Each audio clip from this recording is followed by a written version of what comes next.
হাদিস পড়ার ক্ষেত্রে কোন হাদিসের বই দিয়ে শুরু করা যায়?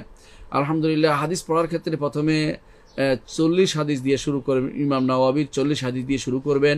তারপরে আপনি পড়বেন ইমাম ইবনে কুদামা আল মাকদিসির ওমদাতুল আহকাম গ্রন্থটি আপনি পড়বেন, যেখানে প্রায় 400 হাদিসের কাছাকাছি রয়েছে, সেটা মুখস্থ করবেন। তারপরে আপনি বুলুগুল মারাম গ্রন্থটি পড়বেন। এগুলি আপনার জন্য আপনাকে সঠিক পথে হাদিস পড়ার একটা সঠিক ধাঁচে আপনাকে নিয়ে যাবে, যার মাধ্যমে আপনি হাদিসুল আহকাম অর্থাৎ আহকামুল হাদিস বিধিবিধান সংক্রান্ত হাদিসগুলো আপনি জানতে পারবেন।